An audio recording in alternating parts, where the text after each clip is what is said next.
Bon, c'est parti. Lors de la dernière négociation nationale, les centrales syndicales et le gouvernement du Québec se sont entendus pour intégrer les échelles salariales des quelques 450 corps d'emploi des réseaux de l'éducation, du collégial et de la santé et services sociaux au sein d'une seule et unique structure salariale cohérente. Cette intégration a lieu le 2 avril 2019. Ainsi, cette année, il n'y a pas d'augmentation de salaire uniforme pour tout le monde. Chacun bénéficie d'un ajustement salarial particulier en lien avec son intégration à la nouvelle échelle de son corps d'emploi. Le niveau d'ajustement va varier selon l'emploi ou l'échelon où chacun se situe. Certaines personnes vont avoir des ajustements très importants, d'autres voient leur salaire gelé. En moyenne, pour l'ensemble du secteur public, les ajustements salariaux du 2 avril 2019 sont de 2,4 %. La nouvelle structure salariale compte désormais seulement 28 échelles différentes, une pour chacun des rangements. Ces rangements correspondent à la distribution des emplois en 28 classes selon le pointage qu'ils ont obtenu lors de leur évaluation.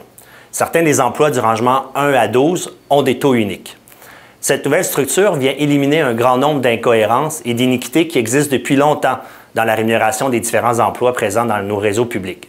Les évaluations réalisées lors des travaux de l'équité salariale ou ceux liés à la lettre d'entente de 2011 sur les emplois mixtes ont permis de classer les emplois au sein de 28 rangements.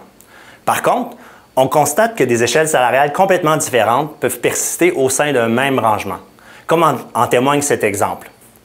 Pour ces 3 quarts d'emploi du rangement 9, on remarque que les salaires d'entrée et les salaires au maximum de l'échelle sont différents. Les échelles possèdent plus ou moins d'échelons, ce qui signifie qu'il faut plus ou moins d'années pour arriver au plein salaire. La structure permet l'uniformisation des échelles. Par contre, intégrer ces 3 emplois dans une seule échelle unique correspond à une gymnastique complexe. Il fallait une règle unique pour toutes les situations. Notre préoccupation première était de s'assurer que personne ne diminue de salaire.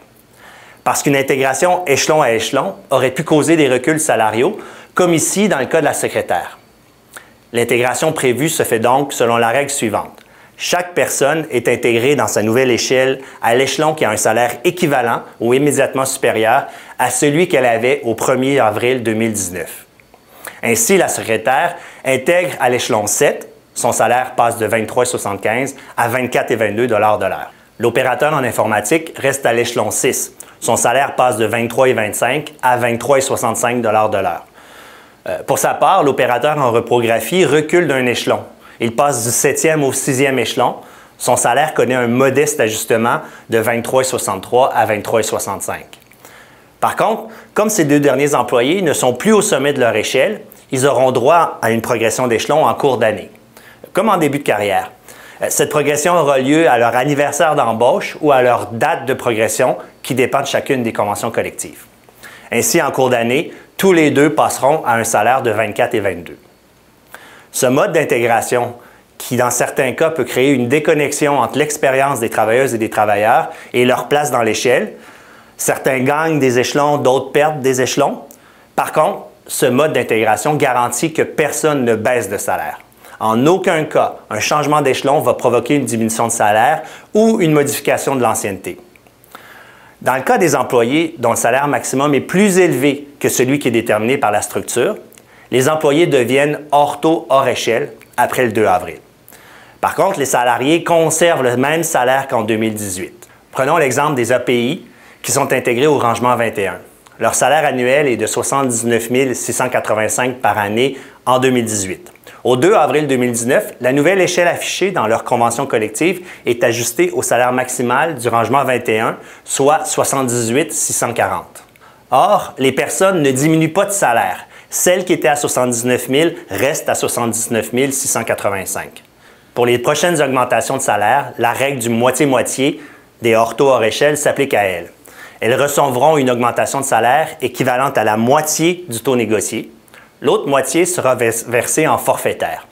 Ainsi, leur salaire évoluera, mais à un rythme moins élevé que ceux de la structure. Elles seront rattrapées en quelques années. Comme ont pu le montrer ces quelques exemples, l'intégration à la structure est réellement au cas par cas. Pour vous aider à connaître votre situation particulière ou celle de vos collègues, la CSQ a mis à votre disposition un simulateur d'intégration. Vous pouvez y avoir accès à l'adresse monsalaire.lacsq.org.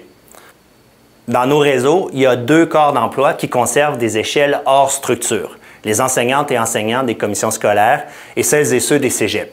Ces exceptions s'expliquent par un long historique d'évolution autonome des échelles enseignantes qui, au cours des dernières décennies, a vu plusieurs transformations et ajustements particuliers.